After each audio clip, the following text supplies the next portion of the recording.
very good evening to all our viewers and welcome to this Sunday's edition of Primetime News coming to you live from our News First studios in Colombo. I'm Arundhati Mudannaika. Let's start off with a look at the stories making headlines this evening.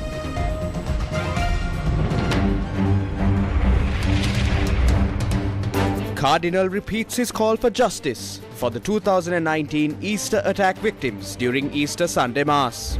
Protest march held seeking justice for victims of the 2019 Easter Sunday attacks. Legal proceedings related to the Easter Sunday tragedy are being processed independently and impartially without any influence, President assures in his Easter Sunday message. 1 year since the Occupy Galface protest, multiple events held in remembrance of lives lost during the protest. Revelation on the introduction of a Social Media Security Act as the anti-terror bill is delayed. ආණ්ඩුව දැන් අලුත් වටයකින් උත්සාහ කරනවා සමාජ මාධ්‍ය ආරක්ෂක පනත කියලා දැන් අලුත් පනතක් ගේන්න. ඒ නීති රීති සියලු දේවල් දැන් ආණ්ඩුව සකස් කරමින් පවතිනවා. IMF looking forward to working closely with the people of Sri Lanka while ensuring that the crisis does not repeat itself, says IMF Mission Chief for Sri Lanka. And now the stories in detail. Today is Easter Sunday, when Jesus, who was born in the world for the noble purpose of saving mankind from sin, was resurrected. Christians all over the world today remember their liberator with great devotion. A special Easter Sunday Mass was held last night at the St. Lucia's Cathedral in Kotahena. The Mass was presided over by Archbishop of Colombo, His Eminence Malcolm Cardinal Ranjith. Today the world is fascinated by consumerism, to have a lot of wealth around you. Political power. Everybody wants to enjoy political power. That is why we can see that they never want to give up political power. They are like ants who are going after sugar, you know. They want to hang on to power. Or they will jump from one side to the other side in order to have more power. Not on principles, but on power. People in the modern world are saddled with individualism, thinking only about myself. I am the boss, I am the leader, I am the big man. Nobody can challenge me. No, that's wrong. I am not the big man because my life will end sooner or later. Every time I want to do something good, I ask myself, what can I gain for myself? No. When you say, what can I gain for yourself, you're already living death, not resurrection. Holy Father says, don't be lazy, disinterested. Mata vadak naha. No, we have to transform, we have to change, we have to engage. Some people say, don't try to change. Let these things go on. Those young boys who went to the Parliament Square and did that some months ago, they wanted change. They wanted to be architects of change in this country. Courageous. That is resurrection. Now the Easter attack. How many years? 4 years. Still no justice. Still no one knows what happened. All kinds of things are being said by people. Why? Because nobody wants to commit himself or herself to that. That is why it is important that we struggle for justice, for truth. That is Christianity. Pope Francis presided over today's Holy Mass from St. Peter's Square, followed by the Urbi et Orbi blessing from the central loggia of St. Peter's Basilica. Lord, inspire the leaders of nations to ensure that no man or woman may encounter discrimination or be violated in his or her dignity, that in full respect for human rights and democracy, these social wounds may be healed, and that the common good of the citizenry may be pursued always and solely. In his message for Easter Sunday, President Ranil Wickremesinghe reassured that the legal proceedings related to the 2019 Easter Sunday attacks are being processed independently and impartially without any influence. He said, quote, "The necessary groundwork towards this end has been laid to ensure justice for all the victims," end quote. He pledged his unwavering commitment to ensuring the security of Sri Lanka by preventing any recurrence of such heinous acts. Meanwhile, opposition leader Sajith Premadasa says that those who were directly and indirectly involved in the Easter attacks should be identified through an impartial investigation and be punished. In his message for Easter Sunday, the opposition leader stated that he will stand firmly to do justice to them. Meanwhile, a protest march demanding justice for the victims of the Easter Sunday attacks was held from the St. Nicholas Church in Bopitia to Katuwapitia Church in Negombo. The march was held under the theme of raising their voices before God until justice arrives.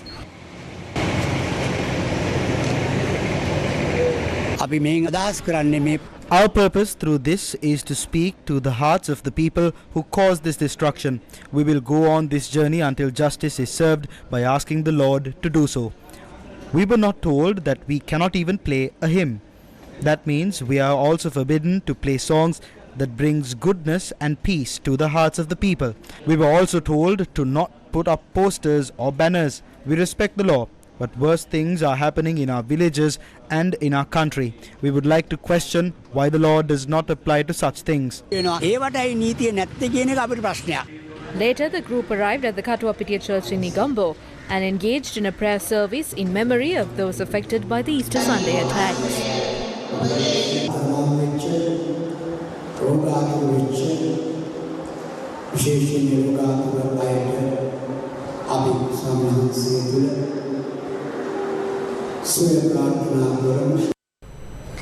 An event was organized this morning at Golface Green in remembrance of the people who lost their lives during the Golface Argalaya.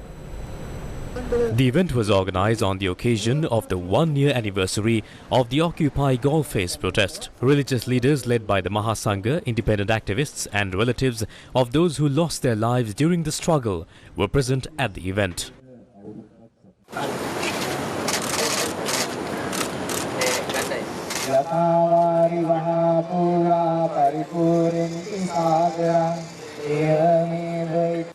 Lamps were lit and a 2-minute silence was also observed in remembrance of the lives lost. This Aragalaya was led by people from different cultures and ideologies. We know what the parties with leaders did to this country. The biggest reason that the Golface Aragalaya was created was because solutions were not found, the main issue being the debt burden. What has President Ranil Wickremesinghe given as a solution to this? His solution was to obtain more loans. It begs the question, do they have the necessary solutions? It is clear that the Aragalaya was the only way that the solutions for the problems of the people were found. The struggle hasn't ended yet, but what's happening is repression, and it is being carried out more intensely than back then. Especially the Anti-Terrorism Act. Several other laws have been introduced and this repression has been imposed on the people in a very cruel manner. A group of non-partisan activists engaged in a silent protest opposite the Colombo Fort railway station today in line with the first-year anniversary of the Occupy Golface protest.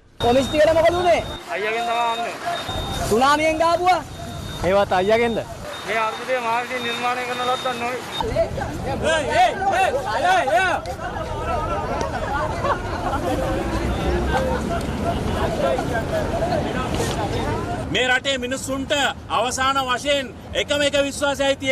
people of this country ultimately have placed their faith in one place, and that is the court.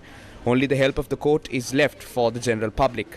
This Anti-Terror Act, which destroys the judicial system, undermines judicial power, gives unlimited powers to the police and turns it into a police state, should be repealed immediately. This is not to be amended or passed, but repealed.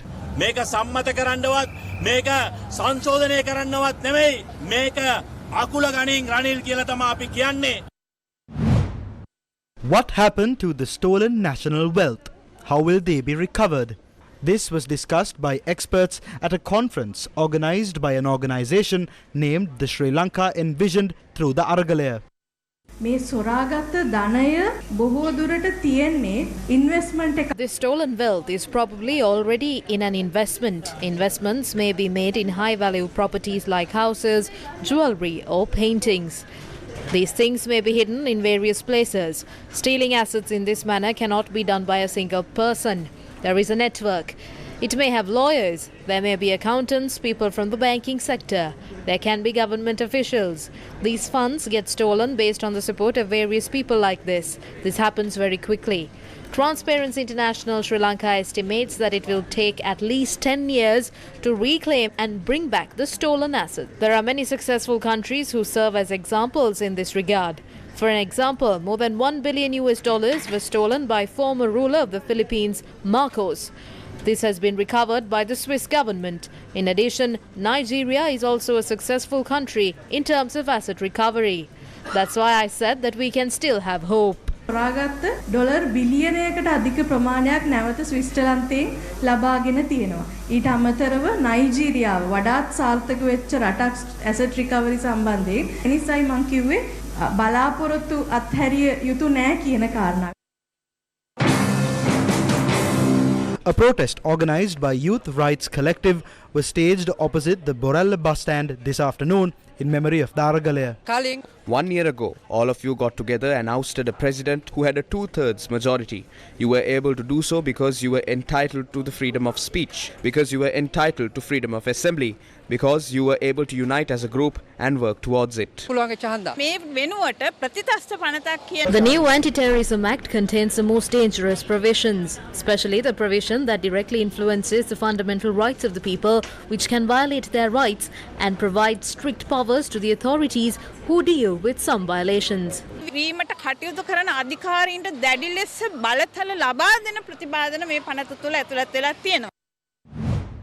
In recent weeks, News First brought to light the damaging influence the proposed anti-terror bill will have on Sri Lanka. According to the bill, if one is found guilty of obstructing any essential service or supply or any critical infrastructure facility or transportation facility related to it, a punishment of 20 years rigorous imprisonment can be handed down, while a maximum fine of 1 million rupees can be charged and property can also be confiscated. Article 10 of the bill makes it an offence to publish statements that aim to entice or encourage people to prepare to commit an act of terrorism directly or indirectly. Print media, internet, electronic media and other forms of public advertisements are also subject to this law. Such an offence is punishable by imprisonment for 5 years rigorous imprisonment, a maximum fine of 1 million rupees and confiscation of property. According to the proposed bill, a person can be arrested without a warrant and the order of a DIG is sufficient for the person to be held at an approved detention centre for 3 months. Experts have highlighted the effect the provisions of the bill that empower the president will have on the powers of the judiciary. Article 82 of the bill empowers the minister to submit an application to the High Court and impose a restriction order. Such a restriction order may include restrictions on A. the movement outside the place of residence, B. travelling overseas, C. travelling within Sri Lanka, D. travelling outside the normal route between the place of residence and place of employment, E. the communication or association or both with particular persons as shall be specified in the order, or F. engaging in certain specified activities that may facilitate the commission of an offence under this Act. Experts say the provisions of this section, which empowers the minister, hints of a possible impediment towards the powers of the judiciary. According to the existing law, restriction orders to move within the country or to travel overseas should be given by a judge with the intervention of the police. However, based on the proposed law, such orders can be challenged only in the Court of Appeal. This act clearly shows the government's shameless attempt to suppress any opposition against the government by classifying it as terrorism, whether it's the public taking to the streets demanding their rights or any trade union activity. The introduction of the bill talks about terrorism, but when you go beyond that and go through the content, the government is trying to use this bill to suppress the fundamental rights of the people.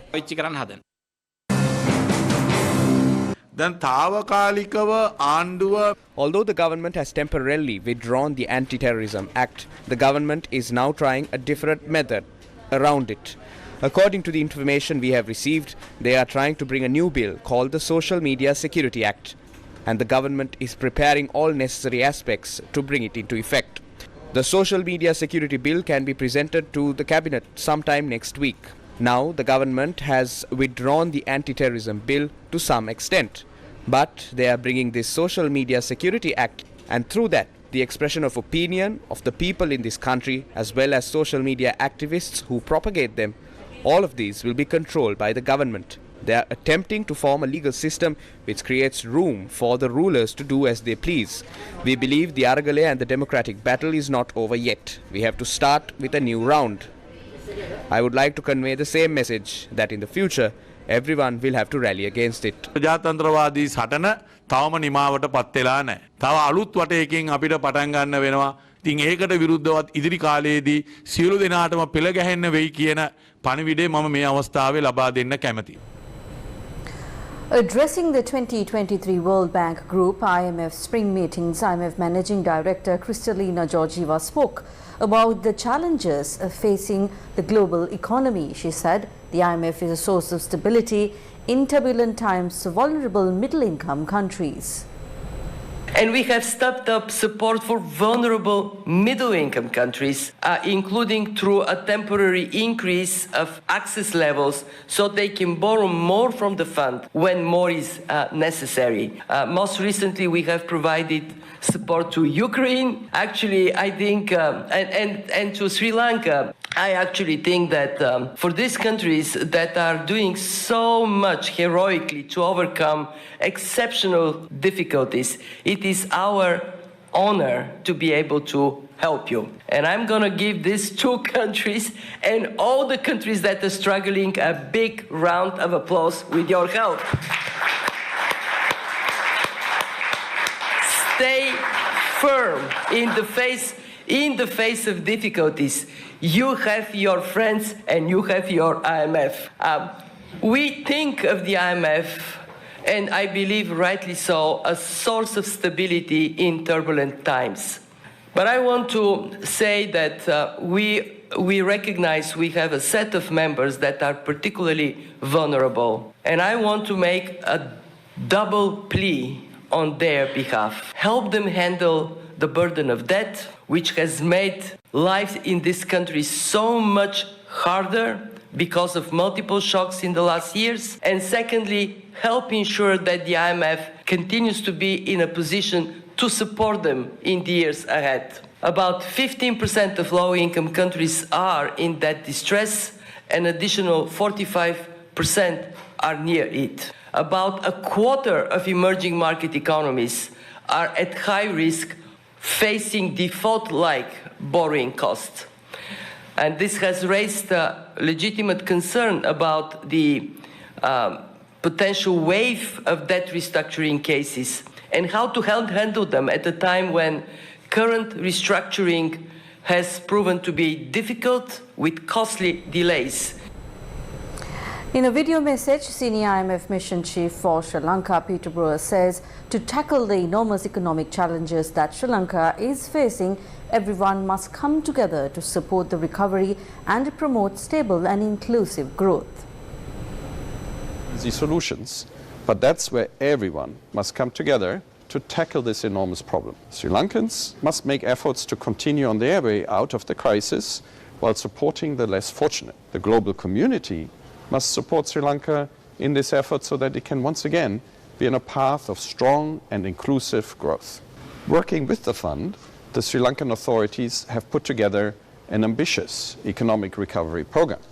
It's critical to ensure the hard-won gains from the reforms benefit the Sri Lankan people and the crisis will not repeat itself. The authorities have committed to improve public financial management and strengthen the anti-corruption legal framework. In addition, the IMF will assess governance and corruption vulnerabilities and provide recommendations. We at the IMF look forward to working closely with the people of Sri Lanka for a brighter future for all. Meanwhile, State Minister of Finance Shehan Semasinghe in a tweet stated that he is looking forward to representing Sri Lanka at the IMF World Bank 2023 spring meeting starting 10th of April. The tweet added that this would be a great opportunity to enhance cooperation with Sri Lanka's international partners to ensure debt sustainability and to further the progress we have made towards the economic recovery. US Treasury Secretary Janet Yellen says China participating in debt restructuring for Sri Lanka is a hopeful sign. She told the AFP that, quote, "We have seen movement by China on participating in debt restructuring for Sri Lanka, which is a hopeful sign," unquote. As global growth slows, the World Bank previously warned that the outlook is especially tough for the poorest economies, which face sluggish growth driven by heavy debt burdens and weak investment. Yellen had earlier said that China should move more quickly on some debt restructurings. She added that discussions on this front will continue next week as newly formed Global Sovereign Debt Roundtable gathers. Yellen added, quote, "We are having useful technical discussions on important elements of debt restructuring. China has been participating and we all continue to press China for improvements," unquote. A court in the United States has denied a motion by the government of Sri Lanka to dismiss a lawsuit brought by Hamilton Reserve Bank following the default by the GOSL on a sum of more than $257 million of bonds and interests that Hamilton had invested in. The case will therefore proceed to decide on whether the government of Sri Lanka must immediately pay the outstanding amount. Judge of the District Court of the Southern District of New York on March 24th dismissed the motion filed by the law firm representing the government of Sri Lanka, Clifford Chance US LLP. Based in the Caribbean nation of St. Kitts and Nevis, Hamilton Reserve Bank, which is being represented by the law firms of Bleichmar Fonte and All LLP and Jenner and Block LLP, brought the action for breach of contract to recover the principal sum of $250,190,000 plus interest of $7,349,331 of the bonds. The 10-year bonds matured on July 25, 2022. The registered holder of the bonds are New York-based Seed and Corporation, while Hamilton Reserve Bank is the beneficial holder. Seed and Corporation has authorized Hamilton Reserve Bank to take action on behalf of Seed and Corporation to recover the amounts. The government of Sri Lanka's argument was that Hamilton Reserve Bank had no authority as the registered holder of the bonds is Seed and Corporation. In dismissing the motion, the court recognized the validity of Seed and Corporation's authorization to Hamilton Reserve Bank. According to experts, if a foreign court rules against Sri Lanka on a debt-related matter, there is a possibility of the island nation facing a risk of having its overseas assets being seized. Drawing a comparison to what Sri Lanka might face, experts highlighted an incident that severely affected Argentina. In 2012, an Argentine ship was prevented from refueling until Argentina repaid a debt of $20 million to NML Capital, a US-based hedge fund that owned over $1 billion of Argentina's debt at the time.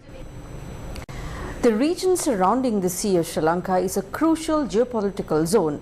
As such, Sri Lanka must bear in mind its strategic location when engaging in economic, political and foreign relations with other nations. If not careful, our country may find itself in conflicts between global superpowers. During the British colonial era, Japan did not bomb Sri Lanka because of severe ties, but only because Sri Lanka was colonized by the British at the time. The latest dialogue on military activities in the Sea of Sri Lanka has arisen with international reports that claim China has proposed setting up of a radar base in Sri Lanka. A number of foreign media reports that China has proposed to establish a radar base in Sri Lanka. Reports suggest that this was with the aim of suppressing strategic surveillance activities of the Indian Navy in the region. The Economic Times reported that the proposed radar system would focus on monitoring the activities of the Indian Navy while monitoring New Delhi's strategic behavior in the region. The project is proposed to be established in the vicinity of Dondra Bay in Sri Lanka, which is about 155 kilometers southeast of Colombo. Foreign reports say that it is led by the Aerospace Information Research Institute of the Chinese Academy of Sciences. It is reported that the proposed radar will have the capability to track US military movements at its military base in Diego Garcia, an island of the British Indian Ocean Territory and overseas territory of the United Kingdom located over 1,700 kilometers southwest of Tondra Bay. According to the report, if the radar system is successfully installed by China, it will adversely affect Indian military centers within the proposed range of the radar. The Chinese monitoring center proposed to be established in Sri Lanka can operate in the range of the Andaman and Nicobar Islands to the east of Sri Lanka. Parliamentarian M.A. Sumandiran commented on this situation today. The Sri Lankan government makes it a habit to give these opportunities to China and use them to get aid from India when India opposes it. India can no longer be intimidated by using China. The security of this region is very important to them. India is very concerned with this region.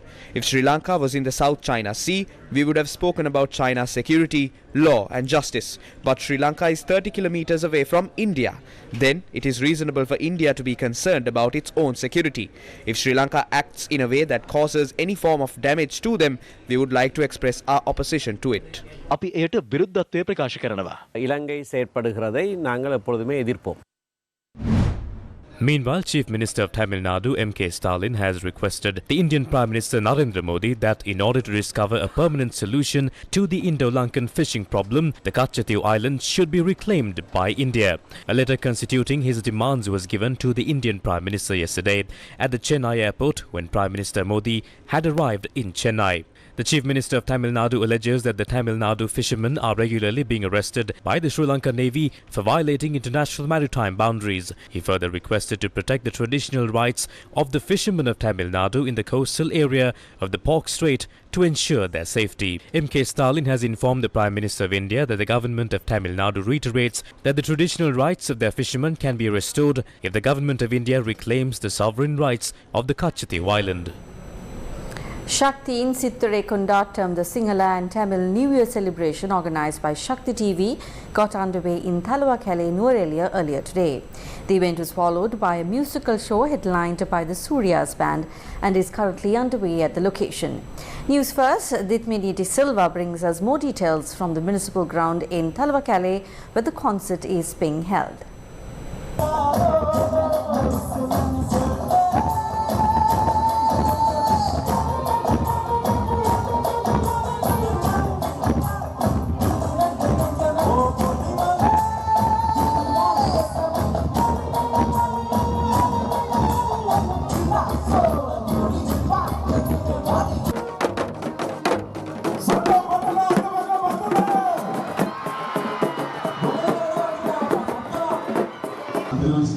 Sirasa TV and Shakti TV celebrated the Sinhala and Tamil New Year with the people this weekend, starting from the Sirasa Vasantudana, which saw hundreds of people gather in Dehiyatha Khandiya yesterday. Today we continue the celebrations in the hill country, where we're seeing a massive crowd gather here as well. Reporting to live from Thalawakale, I'm Dithmini De Silva for News First.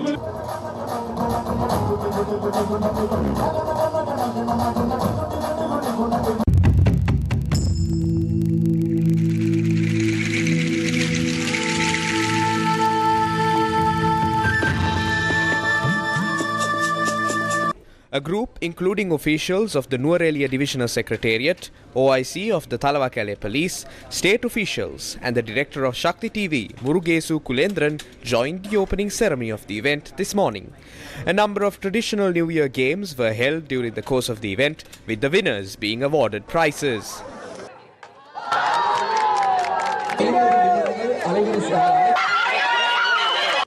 Dushan Rajapaksa won the cycle race held in line with the event. Muthusami Sivaranjan claimed first place at the men's marathon, while MSP Madhumali won the women's marathon. The 1960s and the 70s were truly the golden era of Sri Lankan Sinhala cinema. One of its chief contributors was late Dr. Lester James Peary's, one of the greatest directors Sri Lanka's cinema industry has ever seen. His critically acclaimed film Golu Hadabatha was screened today for all those who love and enjoy his work. Directed by Maestro Lester James Peary's, Golu Hadabatha in 1969 was able to set its mark as one of the greatest Sinhalese romance movies to ever grace the Sri Lankan cinema. Today, I am at the screening of this masterpiece, being shown again to celebrate the life and work of Srilankanbeauty Dr. Lester James Pires. Of course, many cinema enthusiasts and admirers of Dr. Pires's work are gathered here today to relive the golden days of the Sri Lankan big screen.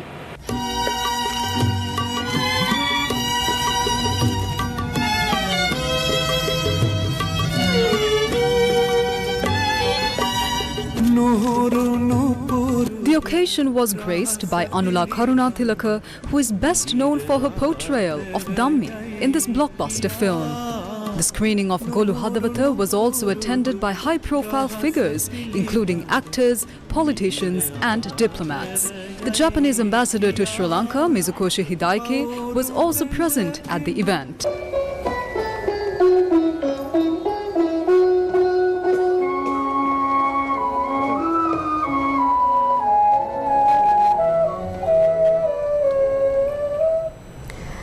In the midst of the current economic crisis, people are finding it difficult to make ends meet.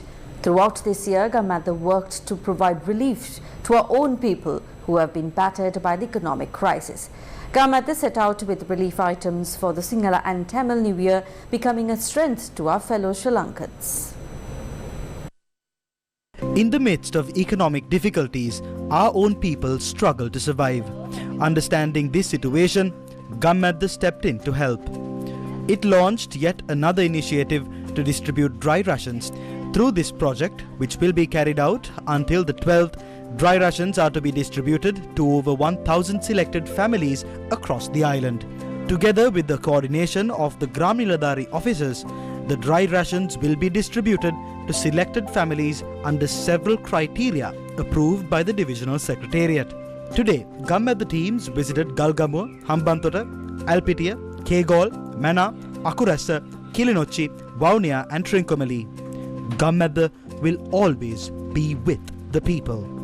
In addition to the plethora of rural development projects that are being carried out across the country, Gammadda is continuously committed to helping the people in every possible way.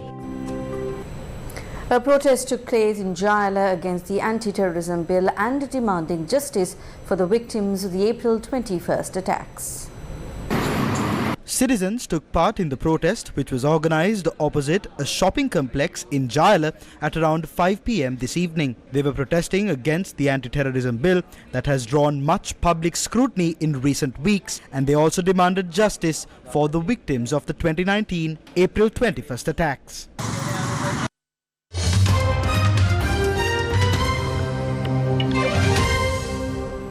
Moving on to news overseas, US Vice President Kamala Harris spoke out strongly on the importance of freedom of expression on Saturday.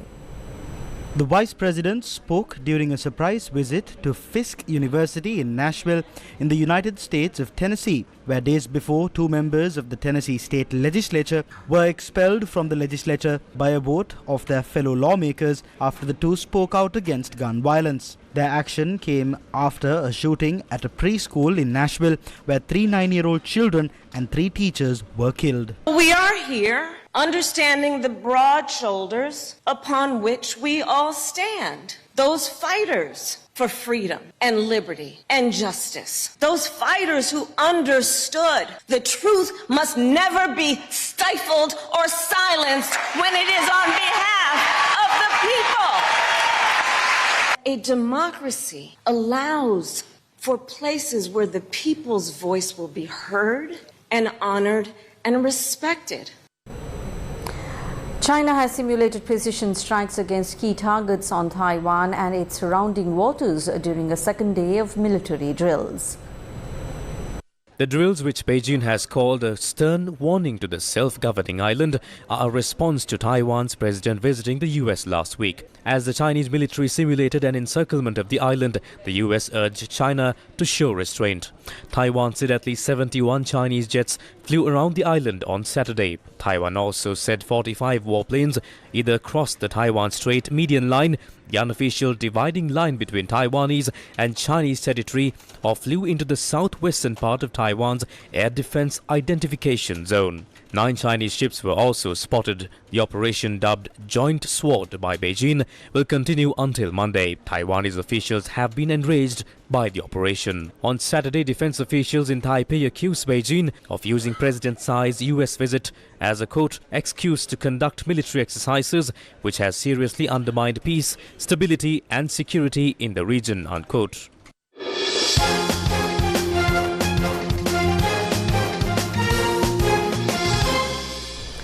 And in sports news, foreign media reported that world record holder and 10 times US cycling national champion Ethan Boyce, aged 44, died after being hit by a car while cycling in San Francisco. Ethan Boyce, an elite cyclist and USA cycling champion who set a 2018 record for fastest flying start, died after he was struck by a car while cycling in San Francisco. Boyce was a 2018 and 2019 USA Cycling Masters track national champion and avid racer who USA Cycling lists as a national record holder for the 500-meter track time trial flying start, a record set on the 24th of September 2018 in Mexico. The death has stunned the cycling community. Boyce earned championships last year for track time trial and sprint events for men aged 40 to 44. He also held the world's best performance record for the 1,000-meter time trial for men aged 35 to 39, a record set in 2015. And with that, we wrap up tonight's edition of Primetime News. Thank you very much for joining us. Good night.